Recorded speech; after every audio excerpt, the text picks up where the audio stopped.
Alléluia, béni soit l'Éternel. Alléluia, oui, béni soit l'Éternel. Alléluia, béni soit l'Éternel.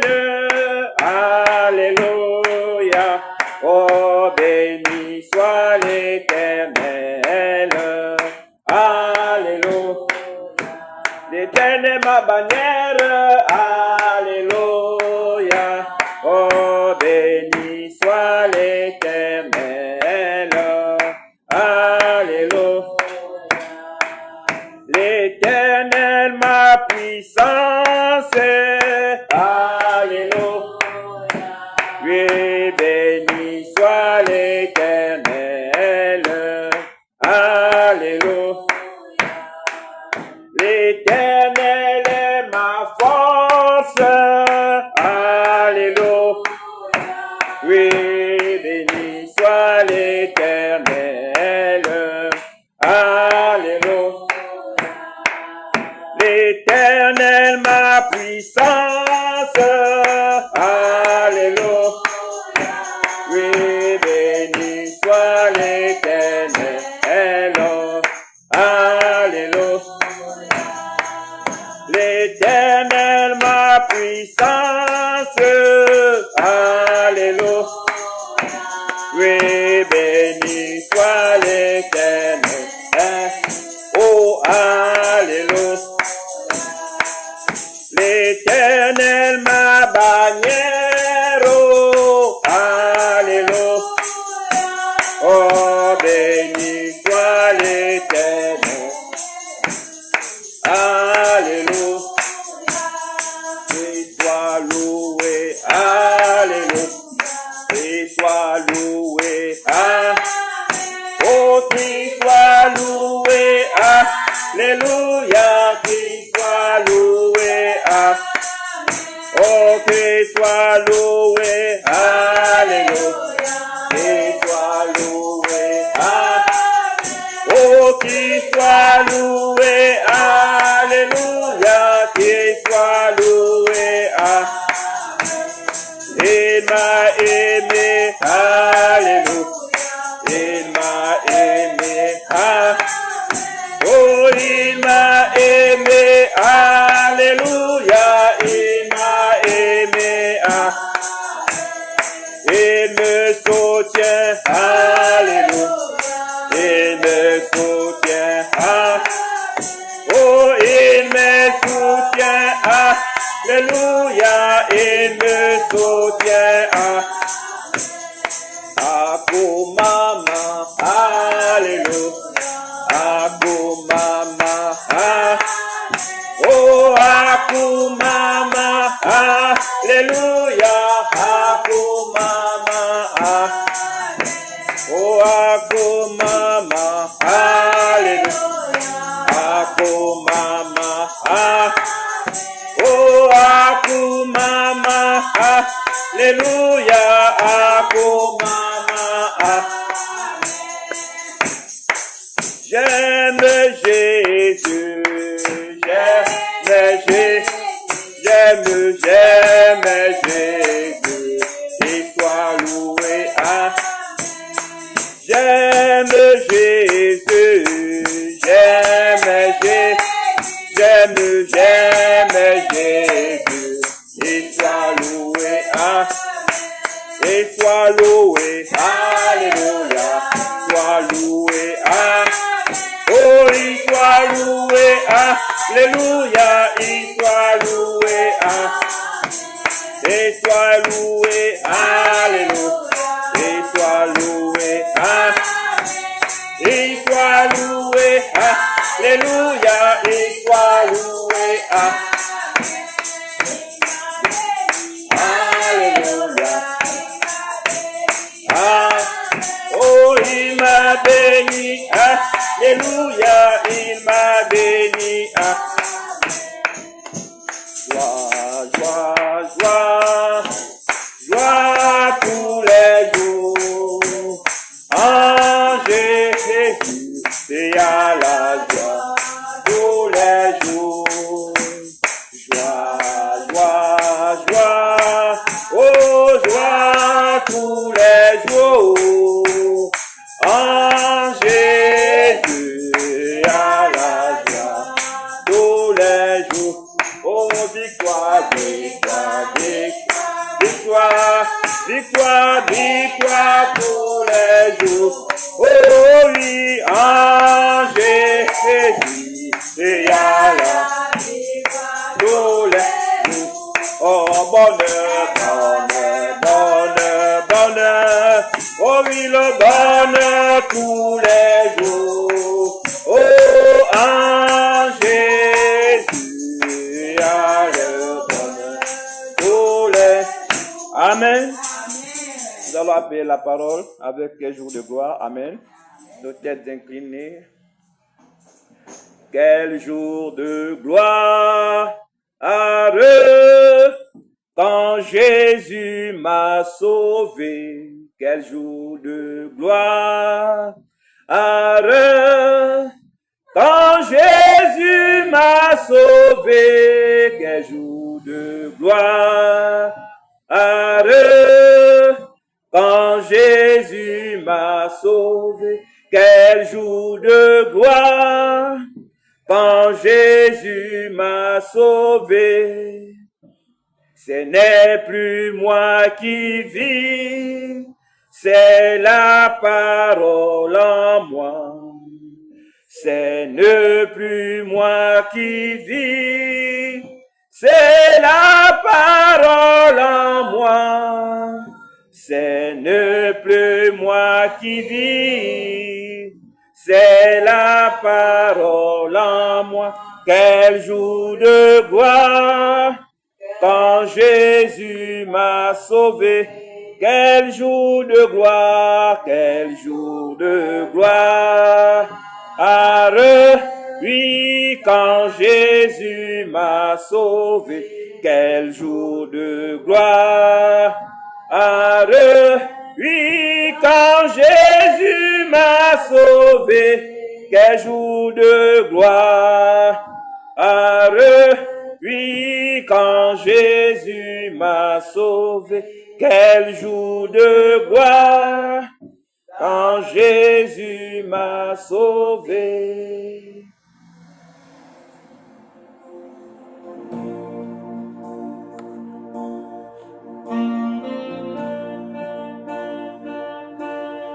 De Jésus,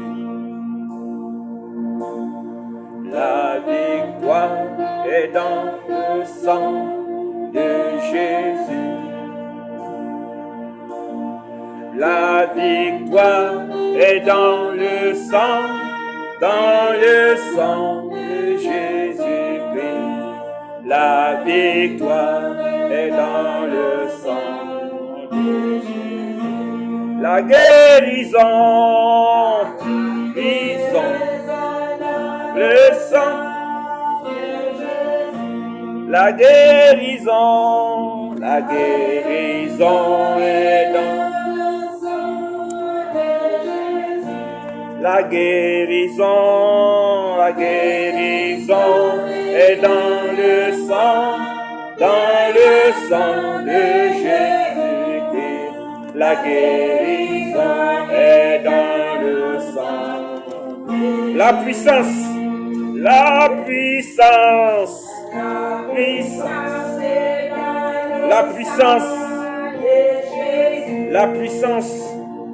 oui, la puissance est dans le sang de Jésus. Oh oui, Hosanna, et la puissance dans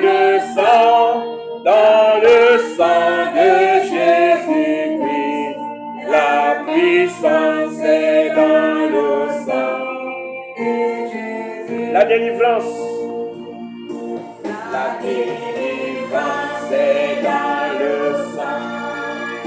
La délivrance. La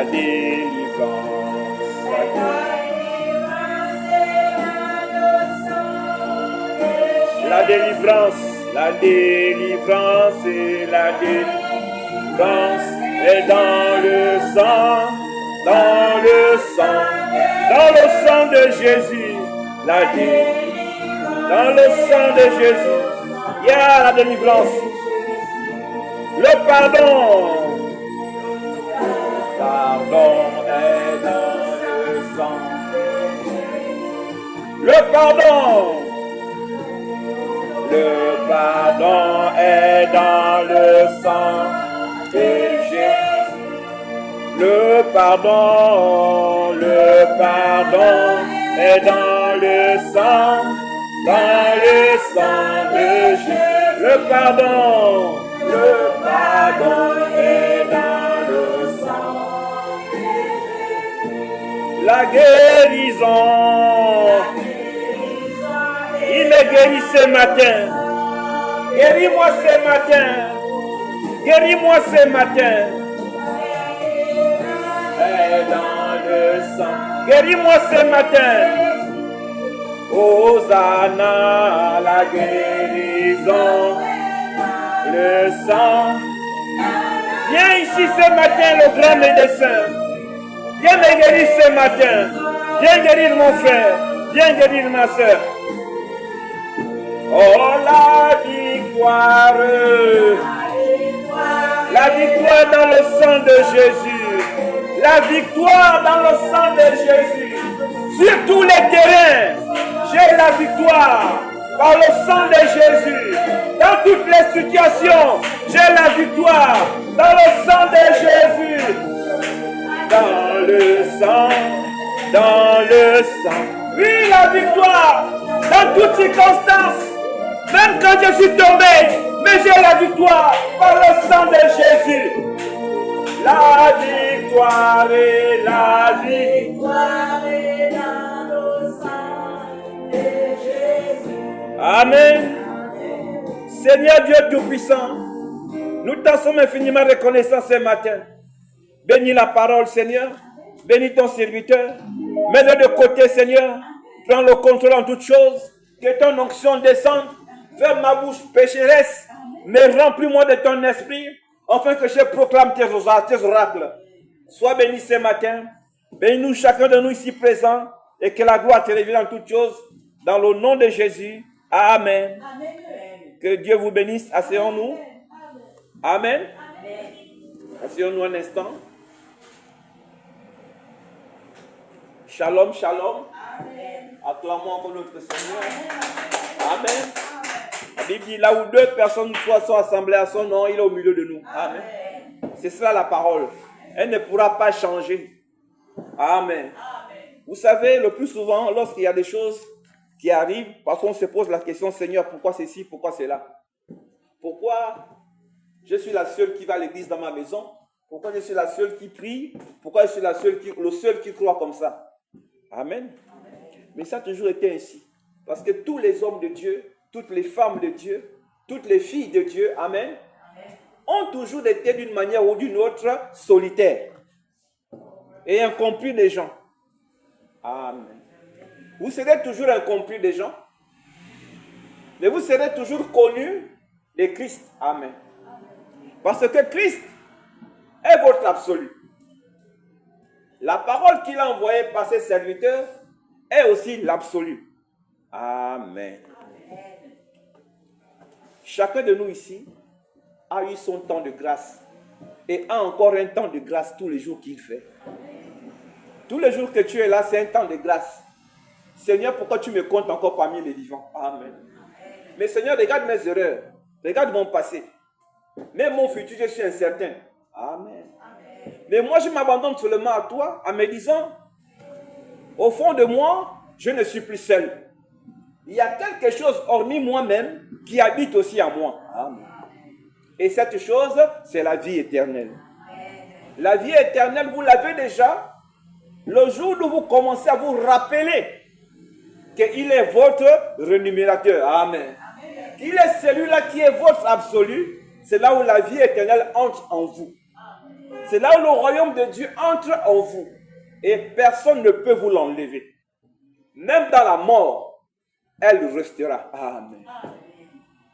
Même dans la mort, comme dit l'Écriture, Je n'abandonnerai pas le corps dans la corruption. Amen. Ça veut dire que même Jésus, dans sa mort, son corps n'était pas abandonné. Alors, si lui, son corps n'était pas abandonné, ça veut dire que même toi aussi, ici présent, ton corps ne serait pas aussi abandonné. Parce qu'il est le même hier, aujourd'hui et pour toujours. Amen. Nous allons lire l'Écriture dans le livre de Esther. Amen. Lèvons-nous, s'il vous plaît.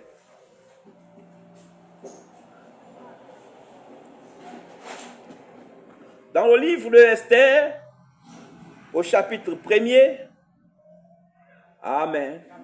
Nous allons lire jusqu'au verset 22. Ce sera un peu long, Amen. Mais ce sera la base de notre ce matin. Le 7e jour, comme le cœur du roi était réjoui par le vin, il ordonna à Méoumam, Bista, Arbona, Bigta, Agbaga, Zétar et Garkas, les 7 eunuques qui servaient devant le roi Azurus. Amen. D'amener en sa présence la reine Vasti avec la couronne royale pour montrer sa beauté au peuple et aux grands, car elle était belle de figure. Mais la reine Vasti refusa de venir quand elle reçut par les eunuques l'ordre du roi. Et le roi fut très irrité. Il fut enflammé de colère. Amen. Alors le roi s'adressa aux sages qui avaient la connaissance des temps, car ainsi se traitaient les affaires du roi devant tous ceux qui connaissaient les lois et le droit. Ils avaient auprès de lui Karshena, Shetar, Admata, Tarsis, Meres, Marsena, Mamukam, 7 princes de Perse et de Médie, qui voyaient la face du roi et qui occupaient le premier rang dans le royaume. Amen. Quelle loi, dit-il, faut-il appliquer à la reine Vashti pour n'avoir point exécuté ce que le roi Azurus lui a ordonné par les eunuques? Mais Mouka répondit devant le roi et les princes, ce n'est pas seulement à l'égard du roi que la reine Vashti a mal agi. C'est aussi envers tous les princes et tous les peuples qui sont dans toutes tes provinces du roi Azurus. Amen. Car l'action de la reine parviendra à la connaissance de toutes les femmes et les apportera à mépriser leur mari. Elles diront, le roi Azurus avait ordonné qu'on amena à sa présence la reine Vashti et elle n'y est pas allée. Amen. Et dès ces jours, les princesses de Perse et de Médie qui auront appris l'action de la reine la rapporteront à tous les chefs du roi. De là beaucoup de mépris et de colère. Si le roi trouve bon qu'on publie de sa part et qu'on inscrive parmi les lois des Perses et des Médès avec défense de la transgresser, une ordonnance royale d'après laquelle Vashti ne paraîtra plus devant le roi Azurus et le roi donnera la dignité de reine à une autre qui soit meilleure qu'elle. Amen. Les 10 rois sera connu dans son royaume quelque grand qu'il soit, et toutes les femmes rendront honneur à leur mari, depuis le plus grand jusqu'au plus petit. Amen. Cet avis fut approuvé du roi et des princes, et le roi agit d'après la parole de Mamukam. Il envoya des lettres à toutes les provinces du royaume, à chaque province selon son écriture et à chaque peuple selon sa langue. Elle portait que tous les hommes devaient être le maître dans sa maison et qu'ils parleraient la langue de son peuple. Que Dieu bénisse la lecture de sa parole. Asseyons-nous. Amen. Seigneur Dieu Tout-Puissant, bénis cette écriture, car c'est ta parole qui est la vérité, au nom de Jésus. Amen. Amen. Nous voyons ici, comme on a parlé depuis dimanche passé, l'instruction par le Saint-Esprit. Amen. Et nous voyons ici que nous parlons de la reine Vasti. Amen. Une grande dame. Elle était belle. Amen. Mais le roi avait fait une fête. Dans sa fête, il avait bu du vin. Amen. Et en buvant du vin, devant des princes et devant les autorités, on pourra dire aujourd'hui, notre président Oligui. Amen. Notre excellence Oligui fait une fête à la présidence et il invite tous les ministres, les ambassadeurs, d'autres chefs d'État. Amen. Et il dit à ses aides de camp et à ses princes qui sont à côté de lui, il dit, allez me chercher ma femme. Amen. Qu'elle vienne devant moi me rendre hommage et que ceux qui sont invités voient la beauté de ma femme, comment elle est belle. Amen. Alors, ils sont allés voir la femme du patron. Arrivés devant la femme du patron, ils ont transmis le message, mais la femme du patron a dit, je ne viens pas. Amen. Allez dire au roi, comme il a bu son vin, comme il est déjà fatigué, allez lui dire que je ne viens pas. Amen. Ils sont allés voir le président. Ils ont dit au président, chef, ta femme a dit elle ne vient pas. Elle ne participe pas aux choses que tu fais. Tu es déjà bourré. Amen. Je ne viens pas. Amen. Voyez-vous qu'il a annoncé à ses amis, à tous ceux qui étaient là, que ma femme est obéissante. Amen. Il a sûrement donné des éloges à sa femme devant tout le monde. Mais voilà comment le roi était devenu honteux. Amen. Une honte qu'il a pris de la tête jusqu'aux pieds. S'il était même sourd, sûrement il s'est même dessoulé. Amen. Qu'est-ce que je vais faire? Le roi veut voir sa femme, mais sa femme refuse d'aller voir son mari. Amen. Elle n'a pas obéi à son mari. Avec la honte, tout le protocole était là. Et c'est comme ça qu'ils ont dit, qu'est-ce qu'il faut faire? Parce que si le roi lui a refusé, devant d'autres chefs d'État, devant d'autres princes, devant d'autres ambassadeurs, mais ces mêmes ambassadeurs-là iront, amen, dans leur pays, dire que le président de tel pays, du Gabon, ou bien de la Chine, sa femme lui a fait honte devant les gens. Amen. Et tout le monde serait au courant de ça.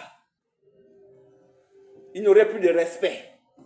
Même quand il va marcher, les gens ne pourront plus le respecter. Parce qu'on lui a fait la honte. Amen. Et malgré ça aussi, ces mêmes gens-là iront dire à leur femme à la maison, voilà comment la femme du président s'est comportée.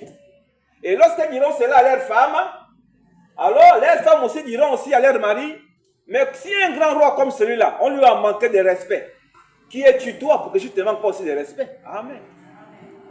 On ne lui a rien fait. Elle n'a pas été punie.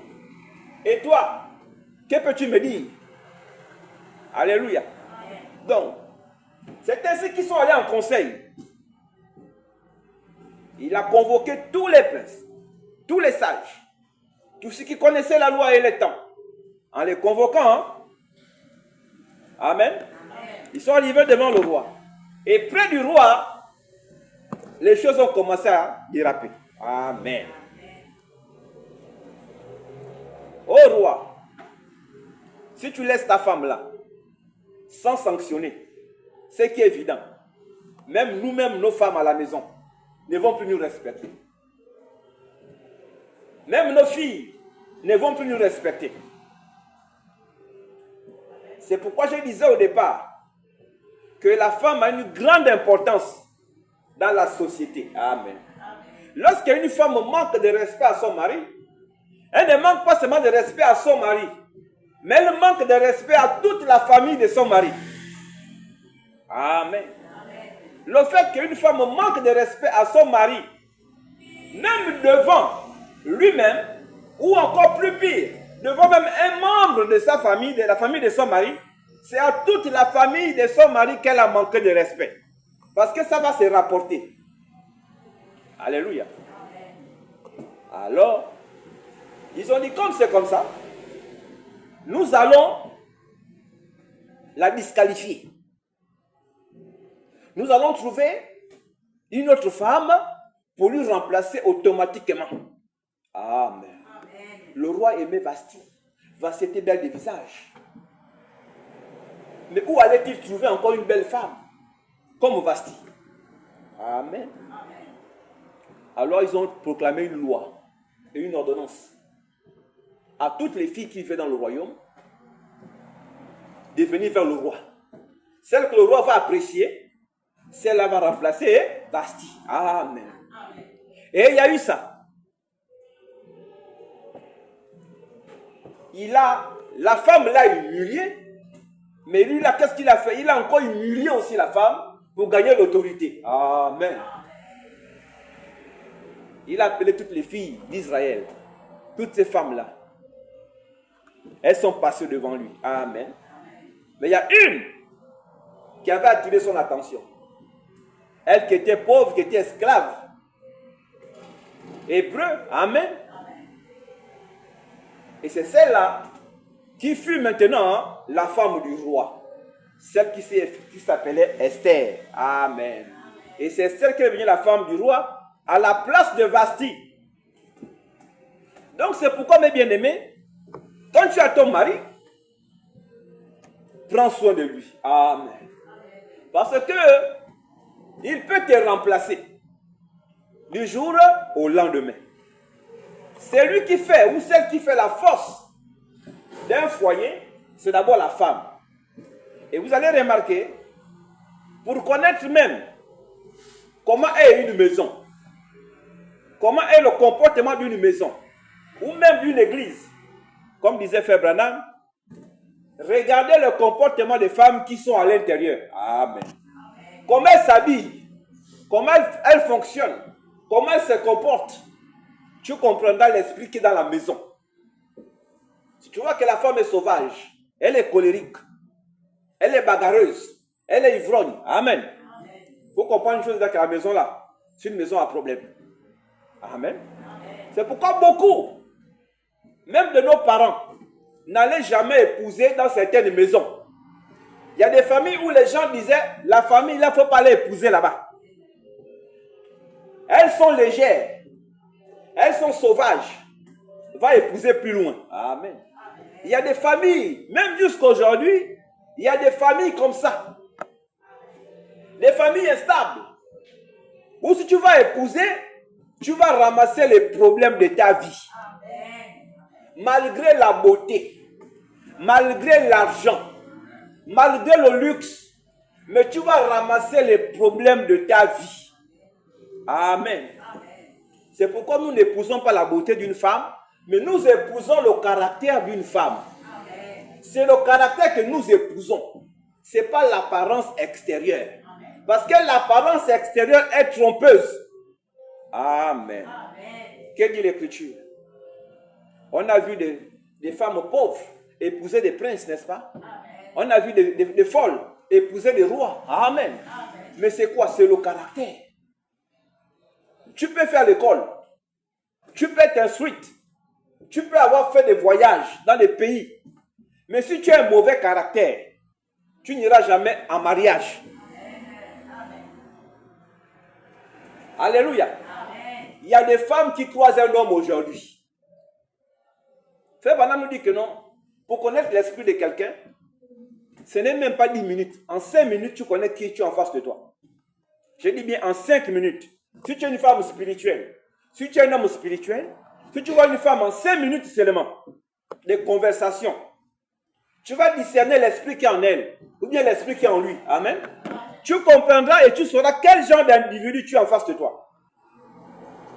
Voilà pourquoi vous voyez parfois il y a des gens qui se marient après une semaine de rencontre. Et c'est pour toute la vie. Amen. Il y a aussi ceux-là aussi qui se marient en 5 minutes, mais après ils divorcent. Alléluia. Donc ça veut dire que ça dépend de comment tu as discerné l'esprit. Si tu as suivi la beauté extérieure sans regarder le caractère, ce qui est évident, tu vas être dessus. Comment se fait-il, pasteur? J'ai croisé un homme il n'y a même pas 3 mois, il me demande déjà un mariage, il va aller voir mes parents. Amen. Il ne connaît pas tes parents. Mais il a été étonné suite à ton caractère. La manière à laquelle tu t'es pointé devant lui. Et c'est ça qu'il a apprécié. Au fait, c'est ça qu'il va aller épouser. Il sait que non, en toi tu as un trésor. Amen. Mais comme tu as un trésor, il veut voir où est la source de ce trésor-là. Parce qu'un jour aussi, s'il a un ami qui l'aime tant, il dira à son ami là, mon frère, ne va pas épouser là-bas, viens épouser ici. Là où j'ai épousé là, je suis à l'aise. Amen. Donc, c'est de la même manière que lorsque nous sommes ici en Christ, amen, nous sommes des épouses et Christ est notre mari. Donc, notre manière de gérer la parole, de vivre la parole, détermine notre destinée éternelle. C'est pourquoi un chrétien doit avoir du caractère, comme une femme. Parce que nous avons un époux, et notre époux c'est Jésus-Christ. Amen. Donc, et lorsque l'époux est content, amen, mais la femme est heureuse dans la maison. Si le mari est content, quand il arrive, on enlève la chemise, on lui trempe les pieds dans l'eau chaude. Amen. Parfois on lave avec du lait, on enlève les cheveux blancs, on le bichonne un peu. Amen. Il a un bon petit plat. Même quand il a fait une bêtise, on ne crie pas sur lui. Alléluia. Mais il serait content. Amen. Il serait heureux. L'homme le plus heureux du monde. Et il va faire des louanges de sa femme. J'ai une belle femme. J'ai une grande femme. Ma femme, elle est bien. Amen. Et on dira, comme chez nous en Afrique, quand un homme aime sa femme, on dit on l'a marabouté. Amen. Un homme qui aime sa femme, on dit on l'a marabouté. Une femme aussi qui aime son mari, on dit non, il l'a aussi marabouté. Ça veut dire que chez nous, si on réfléchit, ça veut dire que nous n'avons plus l'amour propre. Chez nous, l'amour propre n'existe plus. Parce qu'à chaque fois, on accuse quelque chose. Amen. Donc, c'est le comportement. Et en Christ aussi, nous devons avoir ce qu'on appelle un comportement stable. Suite à la parole. Ne soyons pas comme Vasti. Elle a perdu sa place. Là où elle était assise, elle a perdu cela. Amen. Demeurons comme Esther, n'est-ce pas? Demeurons comme Naomi. Amen. Parce que on dit l'obéissance vaut mieux que le sacrifice. Un enfant qui est obéissant ne meurt pas de faim. Un enfant qu'on envoie à chaque fois, il part. On le commissionne, il part. Ne mourra jamais de faim. Mais un enfant qui aime bouder, il ne va même pas travailler. Un enfant qui aime avoir raison n'aura jamais de place quelque part. Mais un enfant qui est obéissant et qui est respectueux aura toujours des faveurs des gens. Amen. Je me rappelle un jour, j'ai travaillé dans une entreprise, mais dans la veille, le mécanicien a réparé une voiture. On a démonté complètement, on a mis le moteur au sol. Toute la carcasse. Mais nous étions épuisés, vraiment épuisés. Nous n'étions pas mécaniciens, mais comme il avait besoin de la main-d'œuvre dans la société, nous étions obligés d'aller l'aider. Et en cela, le lendemain matin, très tôt, aux environs de 7 heures, Nous avons dormi le corps brisé. Beaucoup n'ont même pas mangé ces jours-là, sûrement. Et arrivé au boulot, le mécanicien vient encore 7 heures, le matin, il dit non, on va aller faire descendre la boîte de vitesse du véhicule parce que celle qu'on a montée hier là, il y a une erreur. Il faut encore enlever et remettre encore. Amen. Quand les gars là ont vu ça, ils ont dit, entre eux, chacun commence à disparaître. Amen. Parce qu'ils ont vu la souffrance d'hier, encore enlever ça, encore remettre encore, non. Moi j'ai dit, au fond de moi j'ai hésité aussi. Je ne voulais pas. Amen. J'avais 19 ans, je pense. 18 ans, 19 ans. J'ai dit, je ne voulais pas. Au fond de moi. Après, je l'ai regardé, tout le monde est parti. Il n'y avait plus de gens. Alors, qu'est-ce que je fais? J'ai dit au monsieur, bon, allons, toi et moi, on va se débrouiller, on verra comment on pourra faire pour essayer ne fût-ce que de trouver des solutions pour enlever ça et remettre. Amen. Il m'a regardé, il m'a dit, allons. Il était devant, je suis arrivé, il s'est assis, il a ouvert la portière du véhicule et il a tiré la boîte à gants, il a sorti 2 coca et un paquet de coupé, peut-être pour 5 000 et du pain. Amen. Il me dit, mange. Je dis, mais on est venu pour le moteur. Il me dit, non. Voici le moteur, normalement. Ce n'était pas le moteur comme tu penses, mais c'est le moteur là, c'est ça. Il faut caler le ventre. Amen. Et j'ai compris, c'est revenu à moi, un enfant obéissant ne meurt pas de faim. Ce n'était pas pour enlever le moteur, mais ils voulaient manger avec les autres qui étaient là. Mais ils ont tous refusé. Et moi, j'avais bénéficié de cela. Amen. Voyez-vous, si Vassi était parti, lorsque le roi l'avait appelé, amen, je pense que Vassi devait être encore plus élevé. Le roi devait lui mettre encore une position ou même la partie de son royaume. Il aurait dit à Vassi, gère-moi le royaume, les yeux fermés. Amen. Mais Vassi l'a ouvert les yeux. Il aurait dit à Vassi, le compte que j'étais caché là où j'ai caché là, c'est là. Amen. Gère ça maintenant. Mais du fait que Vassi a refusé, il a commencé à tout verrouiller. Amen. Refuse-moi quelque chose en privé, mais pas devant les gens. Amen. Refuse à ton mari quelque chose en privé, mais pas devant les gens. C'est vrai qu'en privé, il aura un peu honte aussi, mais devant les gens, devant la foule. Amen. Alors, c'est comme ça, quand nous regardons, nous voyons que Vashti a perdu son autorité. Elle a perdu sa place. Et la Bible dit que non, Esther fut choisie pour reine à la place de Vashti. Amen. Qu'on chercha pour le roi de jeunes filles, vierges et belles de figure. Amen. De jeunes filles, belles de figure. Afin de remplacer Vashti. Donc, comme Frère Madame nous dit, pour connaître la maturité spirituelle d'une église, regardez les femmes de l'église. Amen. Comment elles s'habillent, comment elles fonctionnent, comment elles vivent, comment elles marchent, leur caractère te dira quel est le niveau spirituel de l'église en question. Amen. Parce qu'il y a des églises qu'on appelle églises poubelles. Ça veut dire, à l'intérieur, les femmes s'habillent comme elles veulent. Amen. Elles se poncent comme elles veulent. Même les ongles d'oiseau, elles collent en plastique. Même les vrais ongles, non, ça n'existe même plus. Tout ce qui est en elles est faux.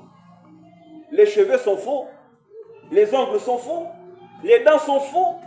Les sourcils, c'est faux. La peau même, elle est fausse. Amen. On n'interdit pas de frotter la crème. Dans la Bible, on parle de l'huile, n'est-ce pas? Amen. On parle du parfum, n'est-ce pas? On parle des colliers, n'est-ce pas? Alléluia. On parle même de l'or. Ça veut dire que la Bible n'interdit pas certaines choses. Mais la Bible défend l'extravagance. Amen. Comment tu vas porter un talon comme ça? Tu vas où avec ça?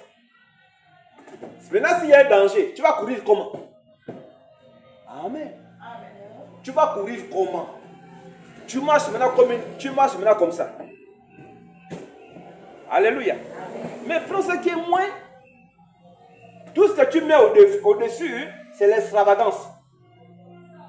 Même quand tu vois une femme, elle a des courts cheveux et elle met des cheveux, des mèches jusqu'ici.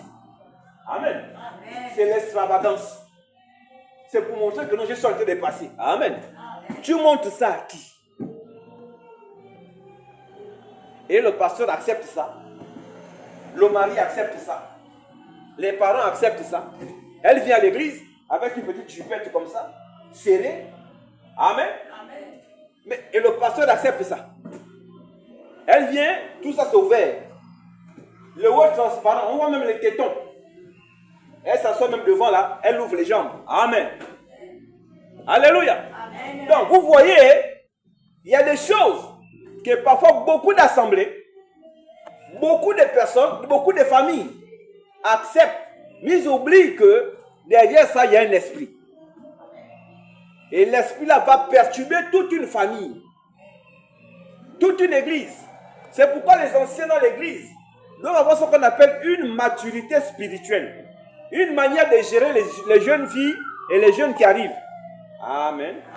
Ce n'est pas le rôle du pasteur de parler de ça. C'est le rôle des anciennes. Amen. D'éduquer les jeunes sœurs qui arrivent. Si les jeunes sœurs viennent trouver des anciennes, paille. Amen. Paille. Elles feront comment aussi? Paille. Mais la Bible dit ceci. Venez comme vous êtes, chargés et fatigués, n'est-ce pas? Et il donnera du repos, n'est-ce pas?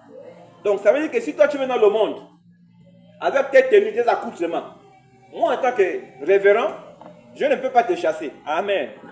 Mais c'est Dieu qui va chasser l'esprit qui est en toi. Ça veut dire que Dieu va enlever les écailles et la peau que tu as mis.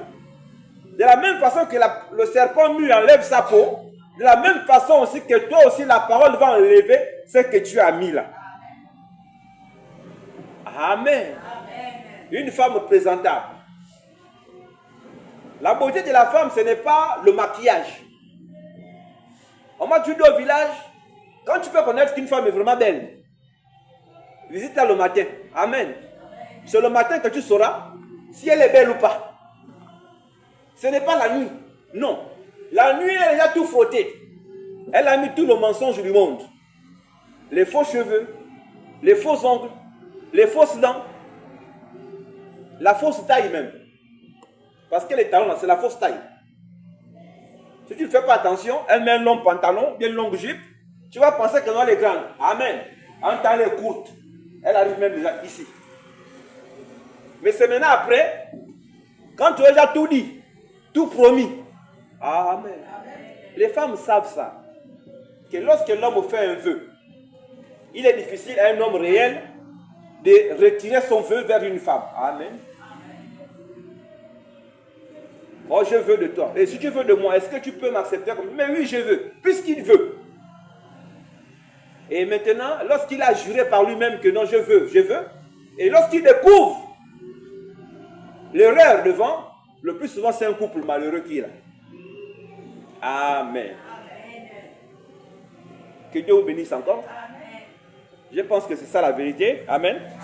Il faut toujours un peu essayer de ranger, afin que nous soyons positionnés.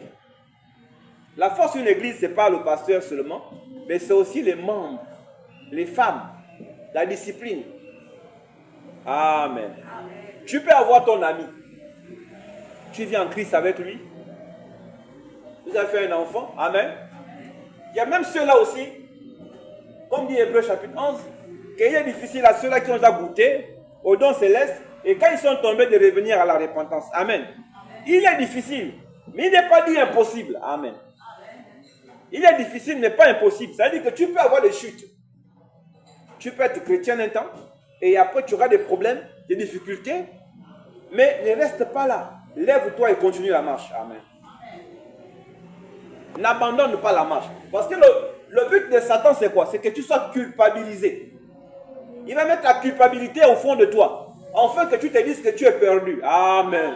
Mais tu n'es pas perdu. Son rôle, c'est ça. Il va te dire que non, comme tu as bu 2 bières hier, avant que tu étais avec un homme avant-hier, amen. Là, tu es déjà souillé. Amen. Donc, tu es foutu. Mais remarquez une chose. Voici Jésus au temple. Il raconte une histoire. Il dit à ses disciples, il y avait un publicain et il y avait un voleur. Amen. Et les deux priaient au temple. Et pendant que le voleur disait, Seigneur, je vole tous les jours. Débarrasse-moi de l'esprit de vol. Je suis dépassé du vol. Amen. Et il pleurait à chaudes larmes. Et le publicain, qu'est-ce qu'il disait? Moi, je suis un publicain. Je paye mes impôts. Je paye mes dîmes. Je paye mes offrandes. Je ne touche pas les femmes d'autrui. Amen. Je ne suis pas un voleur comme celui-là qui passe son temps à voler et il passe son temps à venir prier ici tous les jours. Amen. Jésus a dit parmi les deux, qui doit choisir moi? Amen. Les disciples ont commencé à vouloir parler en disant que c'est le publicain parce qu'il n'y avait pas de problème. Mais Jésus a dit non. Je préfère celui-là qui se répand tous les jours de ses mauvaises actions que de celui-là qui pense qu'il est déjà arrivé. Amen. Quand tu penses que tu es arrivé, c'est que tu n'es même pas encore arrivé. Quand tu penses que tu as atteint le niveau spirituel, c'est que tu n'as encore rien atteint. Amen. Que celui qui va être plus grand que vous soit votre serviteur. N'est-ce pas ça l'écriture? Si moi, le pasteur, je pense que non, je suis arrivé à un niveau supérieur que vous, amen, c'est que je ne suis même pas encore arrivé. Qu'est-ce que Jésus a fait? Le jour de la Sainte Seine, qu'est-ce qu'il a fait? Bien-aimé.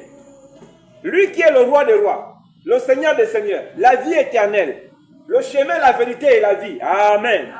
C'est lui qui est ressuscité des morts et qui a appelé Lazare du tombeau. C'est même Jésus a pris ses mains à laver les pieds de ses disciples. Il les a lavés, il a essuyé. Amen. Regardez l'humilité d'un homme. L'homme puissant qui avait tout le pouvoir de l'infaillibilité en lui, c'est même Jésus est devenu quoi? Pédicure, manicure. Remarquez les pieds de ces enfants-là, comment ils étaient. Ils ont marché toute la journée. Alléluia. Mais Jésus a lavé les pieds de ses disciples. Et il a essuyé. Amen. Il est devenu leur serviteur. Alors c'est l'exemple de tout homme de Dieu et de toute sœur qui a une maturité spirituelle. Ne te vois pas étant qu'au-dessus des gens. Amen. Mais sois humble. Car en t'humiliant, Dieu va te lever. Même dans la foi, tu as prié pour quelqu'un, la personne est guérie. Alléluia. Ce n'est pas toi qui as guéri la personne, mais c'est le Saint-Esprit en toi qui a guéri la personne. Jésus disait que celui qui parle de son propre chef veut sa propre gloire. Amen. Mais celui qui parle de celui qui l'a envoyé veut de la gloire de celui qui l'a envoyé. Amen. Est-ce qu'un messager parle de lui? Non. Il n'a qu'un message qu'on lui a confié, qu'il amène, n'est-ce pas?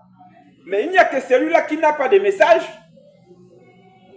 qui est lui-même le porteur du message et qui est même le message, qui parle comme lui-même doit le faire.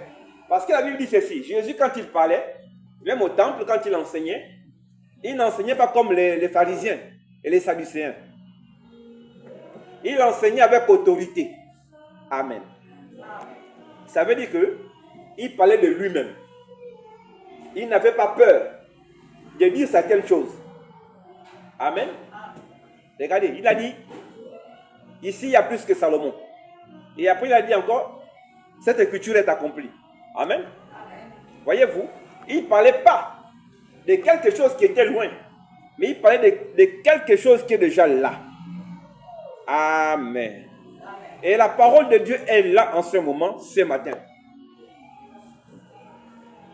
Le même hier, aujourd'hui et pour toujours. Amen. Donc toi qui pensais que non, je suis perdu parce que j'ai fait des erreurs hier en semaine. Non, ne crains point. Avance seulement. Ne raisonne même pas. Avance seulement.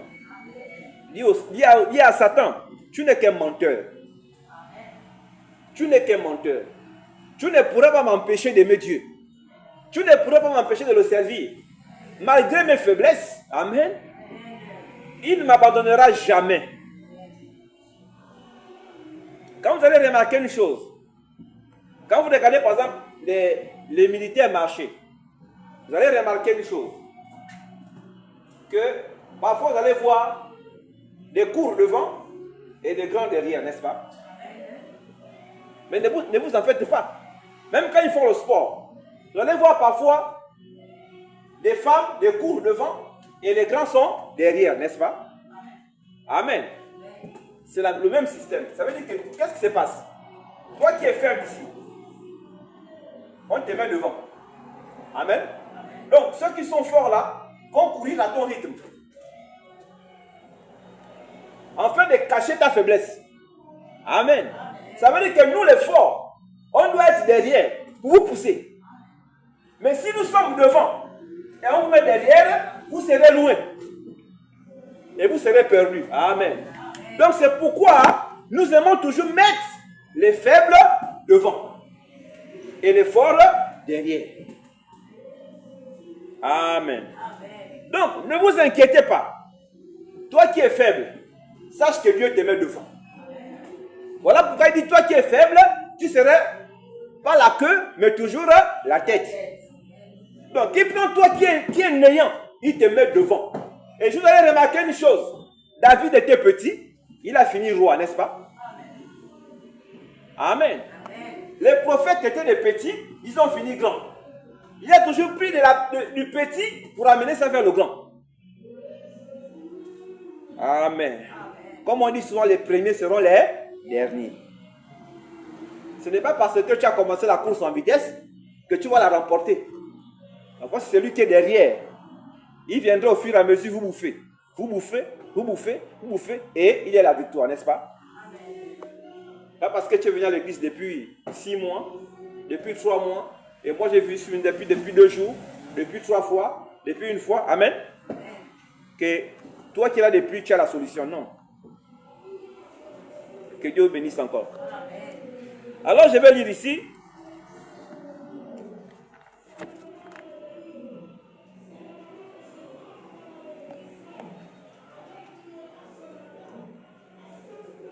Mais c'est ainsi comme Dieu a dit à Abraham, dans l'Alliance inconditionnelle, la page 15. Il dit à Abraham,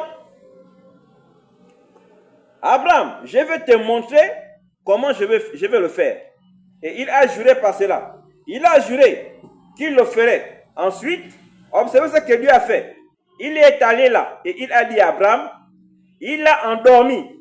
Et Abraham observez le premier verset et offert à ses sacrifices. Jusqu'au moment où le soleil s'est couché. Et il chassa les oiseaux loin du sacrifice. Amen. Et puis lorsque le soleil s'est couché, maintenant observez, Dieu a donc dit à Abraham, Abraham, je vais te montrer que toi ou ta sémence après toi, vous n'avez rien à voir à faire dans ceci. Je vais cela moi-même. Par élection. Amen. Je ne vous ai pas demandé de faire des efforts. Mais moi, je vous ai choisi par élection. Amen. C'est-à-dire que Dieu a choisi Abraham, sa famille, sa sémence, par élection. Laisse Dieu te conduire. Ne cherche pas à vouloir conduire Dieu. Amen. Ne force pas le christianisme. Laisse lui-même Dieu te conduire dans la voie du christianisme. Lorsque tu vas forcer le christianisme, tu auras des échecs. Quand tu vas commencer à dire que non, je commence à me comporter bien. Amen. C'est là où tes échecs vont commencer. Mais quand tu t'abandonnes à lui, tu dis Seigneur, je n'ai pas de force. Amen. Je n'ai pas d'intelligence. Je n'ai pas de courage. Je suis faible. Amen. Aide-moi dans la marche. Alléluia. Tu deviens plus puissant. Parce que tu t'es abandonné à lui. Mais lorsque tu dis, je veux faire moi-même, tu vas te mettre des règles que tu vas établir, n'est-ce pas? Et ces règles-là, si tu vas échouer à chaque fois. C'est pourquoi nous tombons tous les jours. Et tous les jours aussi, beaucoup restent encore là en tombant. Mais bien aimés, ne tombez pas sans vous relever. Si tu vois que ta soeur est tombée, prends-lui par la main. Si ton frère est tombé aussi, Prends-le aussi par la main. Amen. Si ta soeur n'est pas bonne dans la prière, priez ensemble. Prie même à son rythme. Si elle dit seulement 2 mots, ne te moque pas de ce qu'elle dit. Prie avec elle, comme elle veut. Amen. Enfin, de ne pas qu'elle soit pour toi, tu sois pour elle une occasion de chute. Parce qu'autant que nous sommes, chacun de nous à sa dimension. Amen. Amen. On a tous une dimension. Et Vasti aussi avait sa dimension. Et sa dimension, c'est quoi? L'orgueil. Amen. Amen. Elle avait l'orgueil. Et Dieu dit à Abraham, je t'ai choisi par élection. Je t'avais déjà choisi avant la fondation du monde.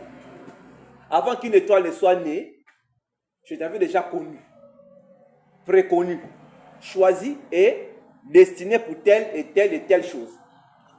Amen. Donc pour dire ceci, lorsque nous sommes chrétiens, on ne doit plus faire des efforts, le pouce-pouce, en disant que non, je vais m'habiller comme ça. Mes sœurs, tu vas t'habiller avec des longues jupes, des longs hauts. Tu mettras le foulard. Amen. Ah, c'est quand tu viens à l'église, non? Amen. Mais quand tu es à la maison, tu es comment? Ça veut dire que tu le fais pour les hommes, pour plaire aux hommes, n'est-ce pas? Mais ta vraie nature, c'est ce que tu fais à la maison. Amen. Comme je connais des gens, surtout les jeunes filles, quand elles vont à l'école, elles mettent la tenue dans le sac, elles mettent les petites culottes, les petits collants, des parfums, des crèmes, même des choses qu'elles ne portent même pas à la maison. Amen. Arrivée à l'école, ou bien après l'école, allez, elle sort ça maintenant. Et lorsqu'elle est proche de la maison, elle se cache quelque part, elle enlève tout, elle met dans le sac, elle essuie tout. Amen. Quand elle vient dans la maison, elles sont saintes. La mère n'a rien vu. Amen. Mais Dieu t'a vu. Ce que tu fais à la maison, fais-le aussi là où tu vas. Laisse Dieu lui-même te changer. Amen. Ne cherche pas à vouloir faire des choses parce que tu as vu les autres faire. Non. Si tu bois encore ton vin, viens avec ton vin ici. Amen. Si tu fumes encore, viens avec ta cigarette ici. Si tu as encore des petits amis, viens avec tes petits amis ici. Amen. Dieu va changer ça. Ne fais pas des efforts. Alléluia. Si tu fais des efforts, tu vas échouer. Laisse la parole elle-même. Parce que la prédication de la parole, elle sépare moelle et jointure, esprit et âme. Amen. Lorsque l'évangile est prêché, elle amène la séparation. Pas avec la force, mais par le moyen de la... Elle te convainc. Elle te met à ta position. Seigneur, voilà, je me retrouve. Effectivement, je suis en faute. Amen. Et lorsque tu reconnais que tu es en faute, pas toi, mais parce que la semence prédestinée qui est en toi a réagi à la parole qui a été proclamée. Amen. Donc du coup, il y a un retour. Il y a comme une profondeur qui était là-bas et il y a une qui est venue encore à la sortie de là-bas pour faire une deuxième profondeur. Afin de te donner ta position. Et tu verras que non, le christianisme pour toi serait facile. Ce ne serait pas difficile. Mais pendant que tu vivras le christianisme, sans que tu ne saches même que non, en ce moment tu vis ce qu'on appelle le véritable christianisme. Tu es pieux. Elle lui dit quoi? Nous serons quoi? Des lettres écrites, lues des hommes. Donc, ce n'est pas toi qui diras que non, mangez la graisse. Le sanglier n'a jamais dit que non, mangez la graisse. Non. Ou bien le porc qui pique que non, je suis bon. Non. C'est ceux-là qui le mangent qui disent que oui, le sanglier là, il veut m'agresser. Amen. Donc, ce n'est pas toi qui vas te dire que non, je suis une bonne chrétienne. Non. C'est ton environnement qui verra le changement radical en toi, qui diront que non, effectivement, cette femme-là a changé. Elle n'est plus la même que j'ai connue il y a 1 an, ou 2 ans, ou 6 mois. C'est une nouvelle personne. Amen. Il y a eu un changement. Mais si malgré les années, il n'y a pas de changement, il y a un grand, ça ne va pas. Mais j'ai toujours avec la longue jupe. Amen. Amen. Toujours la sœur spirituelle, le frère spirituel. Mais il n'y a pas de changement. C'est que tu n'as jamais changé. Amen. Alors Vasti n'était pas convertie.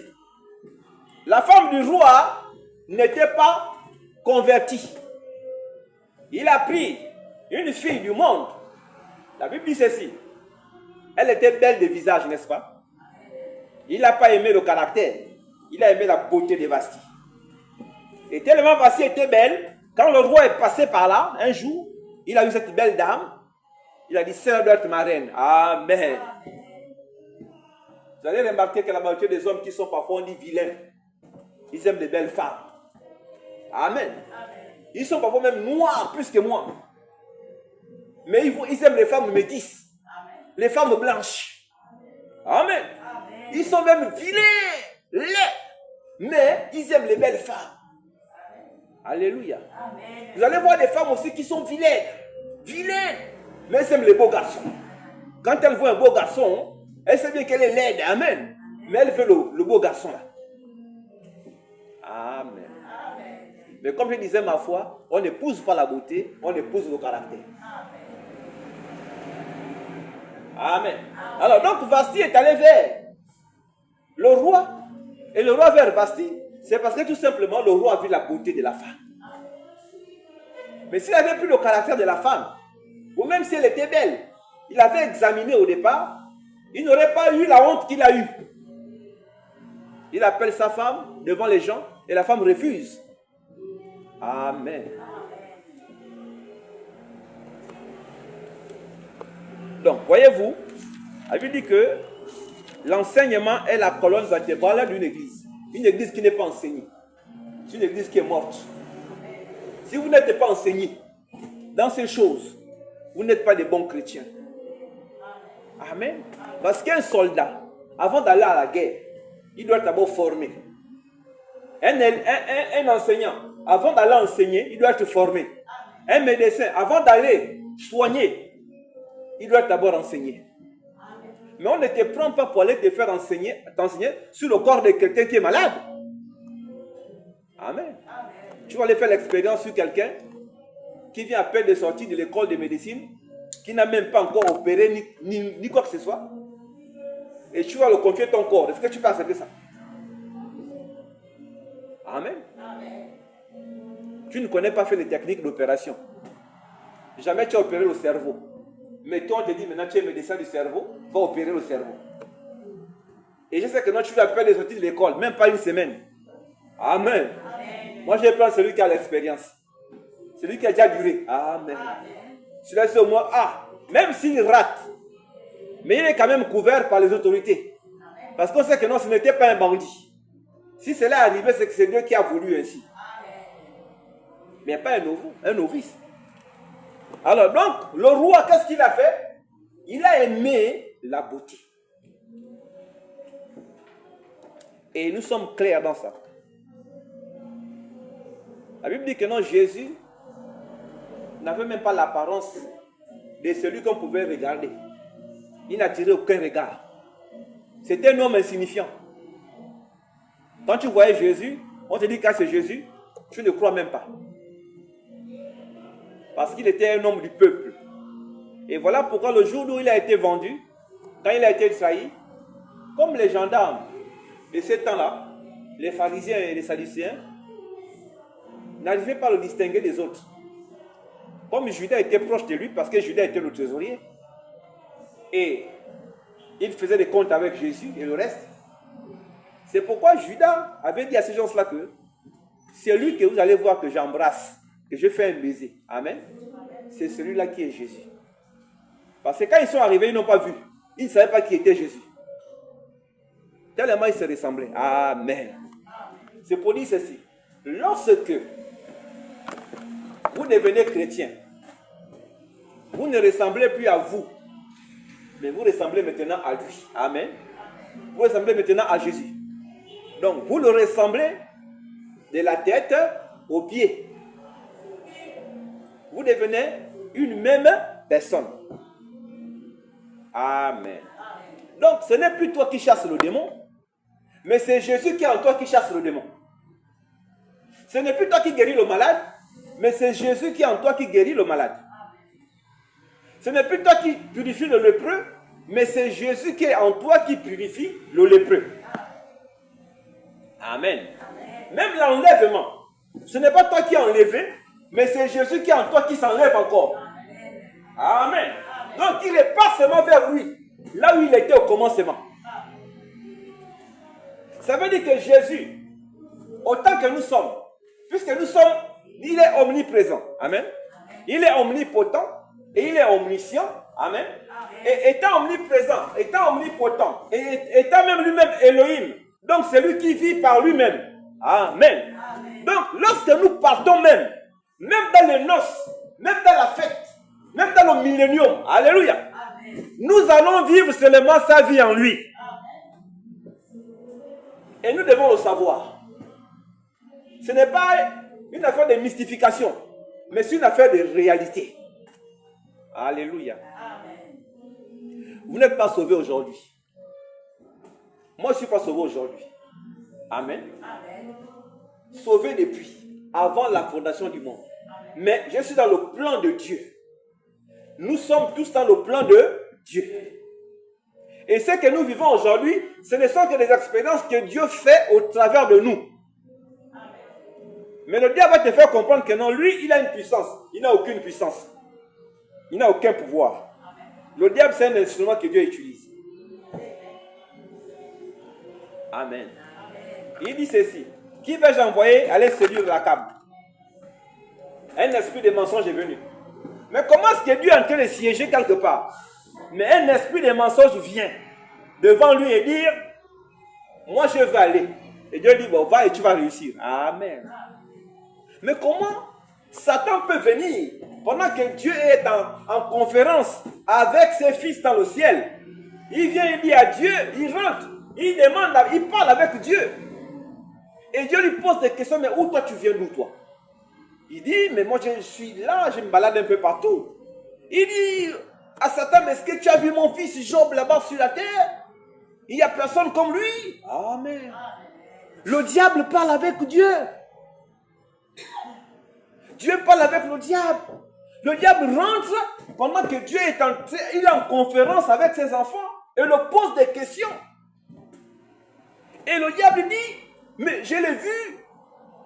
Il dit non. Il n'y a personne qui est intègre comme lui sur la terre. Amen. Voyez-vous ça? Et Dieu dit, il intègre. Le diable dit non. Amen. Si tu le touches là, tu l'arraches ce qu'il a là, tu verras qu'il va te nier. Amen. Dieu lui a dit non. Vas-y, arrache-le. Tu verras qu'il sera toujours fidèle à moi. Il dit à Satan, prends toute la puissance. Va avec. Fais ce que tu as fait. Mais lui, il ne pourra jamais me renier. Amen. Le diable est parti victorieux avec tout ce qu'il avait. Ce qu'il ne savait pas, c'est que en Job habitait Elohim. Amen. En Job, Dieu était. Amen. Donc, Dieu envoie Satan chez lui-même. Donc, Dieu envoie Satan aller combattre Dieu. Amen. Mais Satan ne peut qu'échouer. Si tu as Dieu en toi et que le diable te combat, le diable ne peut qu'échouer. Il ne peut pas réussir. Il va toucher la chair. Amen. Mais il ne pourra pas t'atteindre. C'est pourquoi Job a résisté jusqu'à la dernière minute. C'était Dieu qui jouait avec l'ennemi. Comme il a fait pour Pharaon. Amen. Il a endurci le cœur de Pharaon. Pendant que Moïse allait le voir. Mais Dieu endurcissait le cœur de Pharaon. Pharaon pensait que non, c'est lui-même qui endurcissait son propre cœur. Amen. Mais toi, tu es qui pour endurcir ton cœur? Tu n'as jamais fabriqué un cœur, n'est-ce pas? Mais tout ce qui bat dans ton cœur là, ça ne t'appartient même pas. Même ta pensée ne t'appartient même pas. Ta pensée appartient à lui-même. Amen. Voilà pourquoi quand tu es malade, dis Seigneur, moi je suis guéri. Amen. Je suis guéri seulement. La maladie c'est quoi? C'est l'état, n'est-ce pas? C'est l'état d'esprit. C'est comme la pauvreté, c'est aussi un état d'esprit. Si tu confesses que tu es riche, tu le seras. Si tu confesses que tu es pauvre, tu le seras aussi. Aussi longtemps que tu vas confesser que tu vas te marier. Amen. Tu vas te marier. Aussi longtemps que tu vas confesser que tu auras une voiture, tu auras un bon travail, tu auras une bonne situation, tu l'auras. Assurément. Parce que tu l'as déclaré. Tu l'as confessé de tes lèvres. Et parce que tu crois en Dieu, tu n'es pas chez les Nganga. Tu ne crois pas au maraboutage, ni à la sorcellerie. Amen. Elle existe, c'est vrai. Mais elle est faible par rapport à la parole de Dieu. Confie-toi à l'Éternel. Amen. Ne te confie pas aux choses de ce monde, ou bien aux choses de vanité. Amen. Mais confie-toi à l'Éternel, et il va te lever dans tout ce que tu feras, dans tout ce que tu entreprendras. Amen. C'est pourquoi j'aime bien lire le Deutéronome chapitre 7. Amen. J'aime bien lire ça. Et sincèrement, quand nous le lisons ici, Deutéronome chapitre 7, oui, à partir du verset 12, il dit, si vous écoutez ces ordonnances, si vous observez les lois et les mettez en pratique, amen. Si vous écoutez ces ordonnances, à partir du verset 12, donc, Deutéronome chapitre 7, verset 12, si vous écoutez ces ordonnances, si vous les observez et les mettez en pratique, l'Éternel, ton Dieu, gardera envers toi l'alliance et la miséricorde qu'il a juré à tes pères. Amen. Il t'aimera. Alléluia. Il a dit quoi? Il t'aimera. Amen. Il va d'abord t'aimer. Voyez-vous, quand quelqu'un vous aime, il vous donne tout son cœur, n'est-ce pas? Il vous donne tout. Il dit, il t'aimera. Il te bénira. Et te multipliera. Amen. Amen. Il te bénira. Il va te multiplier. Amen. Amen. Et il bénira le fruit de tes entrailles. Amen. Amen. Et le fruit de ton sol, ton blé, ton mou et ton huile. Amen. Amen.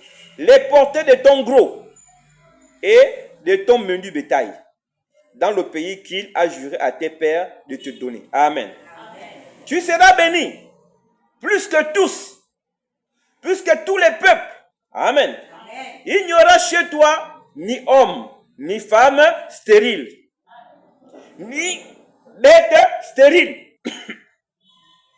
parmi tes troupeaux. Amen. Amen. L'Éternel éloignera de toi toute maladie et il t'enverra aucune des mauvaises maladies d'Égypte. Amen. Amen. Qui te sont connues. Mais il en frappera tous ceux qui te haïssent. Amen. Amen. Voyez-vous, c'est simple. Il t'a tout donné. Amen. Amen. Et cette parole est infaillible. Elle est infaillible. Crois-la seulement. Amen. Amen. Ne cherche pas les nganga. Ou bien les pasteurs qui vont te dire non, je te fais le bain. Amen. Amen. Tout ça là, c'est faux. Il t'a seulement demandé une chose. L'obéissance. Il t'a appelé par le moyen d'un prédicateur. Tu as écouté sûrement, même ça à la télévision que tu as vu ça. Même si tu passais et tu as écouté une bande. Ou bien quelqu'un t'a parlé de Jésus comme ça. Et c'est à cause de ça que tu es aujourd'hui chrétienne. Amen. Amen. Mais c'est l'appel aussi. Parce que Dieu appelle par tous les moyens. Amen. Ça peut être une action, ça peut être un jugement, ça peut être une situation. Ça peut être même un décès, même un accident. Amen. Alors qu'il te met, il te met devant quelque chose que tu es incapable de dire pourquoi cela m'arrive et comment je fais pour m'en sortir de là. C'est l'appel aussi. Et lorsque Dieu t'appelle, c'est parce que tu as une profondeur au fond de toi. Et comme lui-même c'est une profondeur, il appelle ce qui est en toi pour que tu viennes vers lui. Pour qu'il y ait une connexion. Et lorsqu'il y a la connexion, amen, Dieu est obligé de se manifester dans ta vie. Et tous les jours de ta vie. En pensée, en action. J'ai fait en surface. Mais vous-même allez en profondeur. Amen. Moi, quand j'étais à l'école, on nous apprenait souvent que quand on vous fait un cours, sur quoi que ce soit, Après, on vous demandait de faire quoi? Des recherches. Amen. C'était pour faire asseoir le cours aux élèves.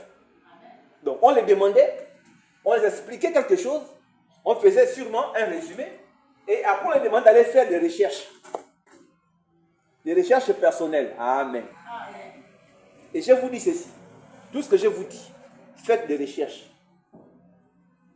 Afin de voir si cela est compatible avec la vérité. Amen. Parce que si moi je viens vous raconter des choses qui n'ont pas de sens et que demain il n'y a pas d'impact dans vos vies, vous allez voir une chose, s'il n'y a pas d'impact dans vos vies, ça veut dire que le message il est faux. Mais s'il y a de l'impact dans vos vies, c'est que le message il est vrai. Si vous le mettez en pratique, amen. C'est bien écrit ici. Si vous le mettez en pratique, si vous écoutez ces ordonnances, si vous les observez et les mettez en pratique. Donc, il y a d'abord la théorie et il y a la pratique. Amen. Faites quoi d'abord? Vous écoutez. Amen. Vous voyez. Maintenant, vous mettez en pratique. Si vous n'écoutez pas, vous ne voyez pas, vous n'allez pas mettre en pratique, n'est-ce pas? Donc voilà pourquoi on dit qu'il faut écouter. La foi vient de ce que l'on entend. Amen. On entend de quoi? De la parole de Dieu. Et lorsque tu mets la foi en pratique, c'est pourquoi Jésus disait souvent à ceux qui guérissaient que ta foi te guérisse. Qu'il te soit fait selon ta foi. Amen. Selon ta foi. Pas selon ma foi. Non, selon ta foi. C'est d'abord ta foi. Ce que tu crois qui va arriver dans ta vie, ça va arriver. Même si tu penses que non, ça ne peut pas arriver. Mais même si moi je pense que ça ne peut pas arriver. Mais si toi tu penses le contraire, cela va arriver. C'est pourquoi il y a des gens, quand ils font quelque chose, même un petit commerce, les gens se moquent de lui. Les gens disent, il ira où? Elle ira où avec ça? Elle vend l'huile, elle vend un sachet de riz, elle vend un peu d'huile en détail. Elle vend le sel, elle vend un peu le sel, elle vend un peu de tomates, et puis un peu de savon, des petits biscuits. Elle ira où avec? Les gens passent là fièrement. Amen. Ils ont des gros salaires. Ils passent là fièrement. Ils négligent ça. Ils font un tour. Amen. Quand ils font 2 tours, il y a maintenant le riz qu'on vend aussi. Amen. Ils font 3 tours. Oh, toujours le riz. Ils font un 4e tour. Il y a les boîtes maquerelles maintenant. Alléluia. Amen. Ils font encore un autre tour. Ils passent encore. Les boîtes sardines sont maintenant là. Amen. Oh, la sardine fumée déjà aussi là. Amen. Il y a même les légumes maintenant. Alléluia. Amen. Il y a maintenant même le pain. Amen. Il y a le chocolat. Alléluia. Il y a le beurre. Amen. En un clin d'œil, ça évolue, n'est-ce pas? La même personne qui t'a négligé au début, elle viendra prendre le bon chez toi. Amen. Commence d'abord à investir dans ce que tu veux faire. Même si quelqu'un va à côté, va aussi pour toi à côté. Amen. On ne peut pas faire. Parce que l'obéissance amène quoi? Au sacrifice. Amen. Quand tu obéis, forcément tu vas mettre un sacrifice.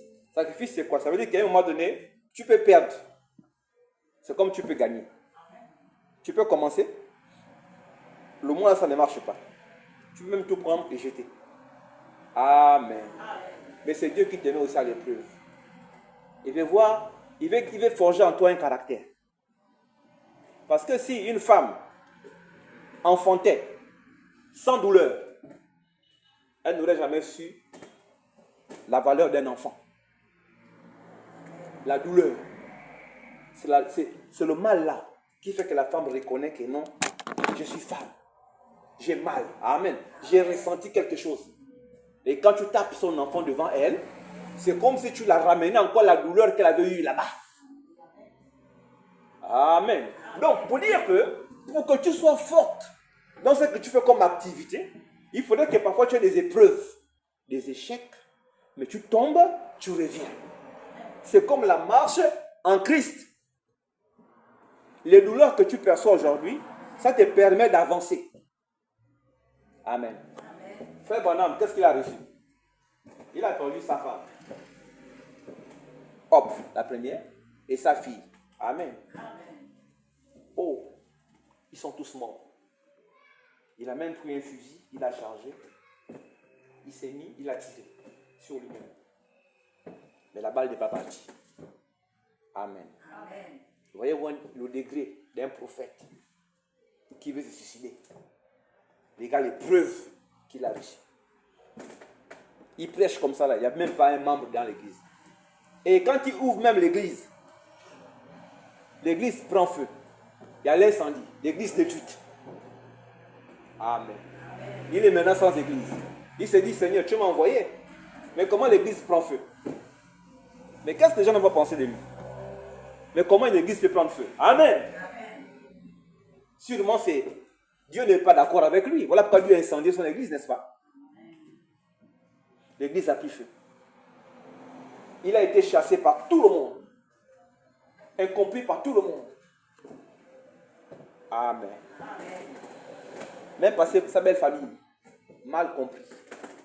Ses propres frères, mal compris. Son propre père, mal compris. Mais c'est frère Branham aujourd'hui, qui est une référence à notre siècle, n'est-ce pas? Bon, vous voyez, malgré cela, il a subi des épreuves, des étapes. Mal nourri, mal logé, pas d'argent, maison de misère. Il s'est marié avec sa femme, juste un petit lit, quelques couchettes. C'est même le père et la mère qui ont donné le lit à la fille. Tu t'es marié avec un homme, oui, voici le lit. Il creusait par les caniveaux, comme les enfants font là. Le curage des caniveaux.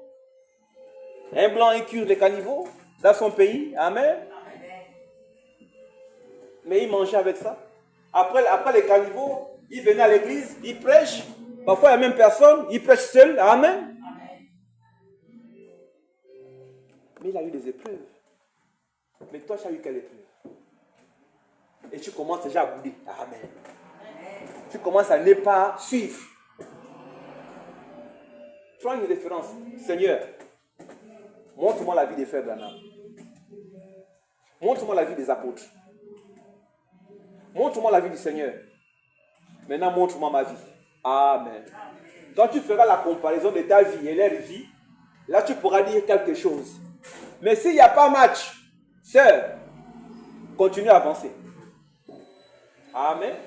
Continue à avancer. L'obéissance d'abord, le sacrifice après. Tu obéis. Seigneur, on m'a dit que si je prie et que je crois de mon cœur, cela va arriver. Prie d'abord et puis crois de ton cœur. Et puis tu attends. Amen. Tu pries et puis tu attends. Que Dieu vous bénisse. Amen. Cette église, elle est petite. Mais dans le ciel, elle est grande. Amen.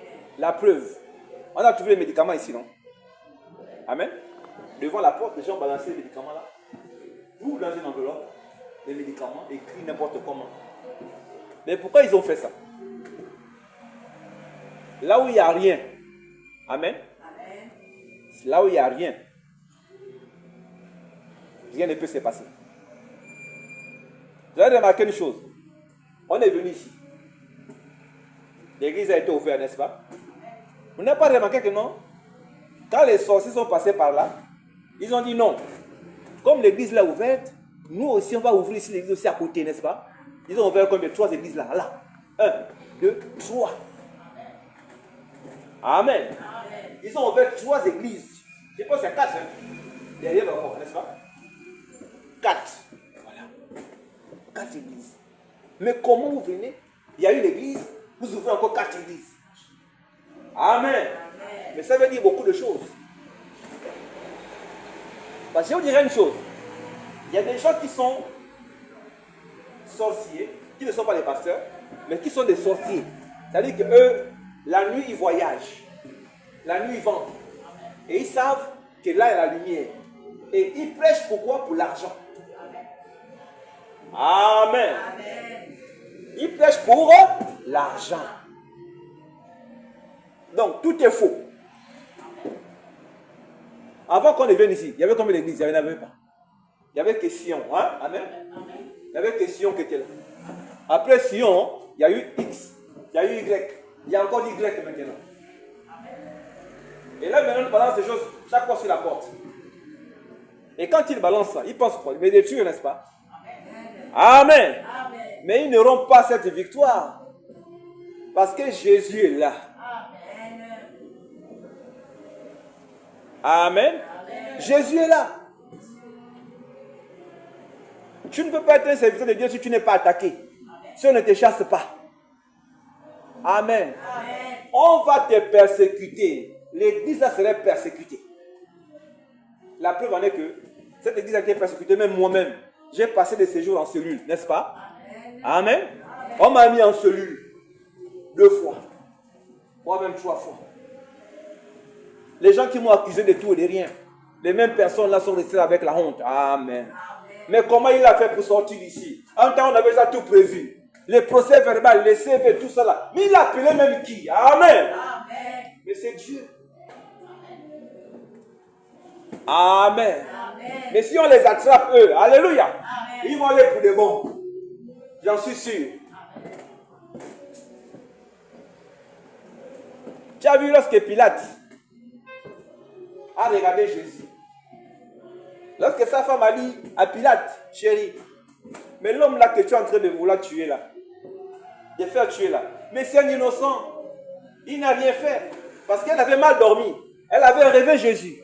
Elle avait fait des songes. Amen. Amen. Elle dit à son mari, chérie, il n'a rien fait.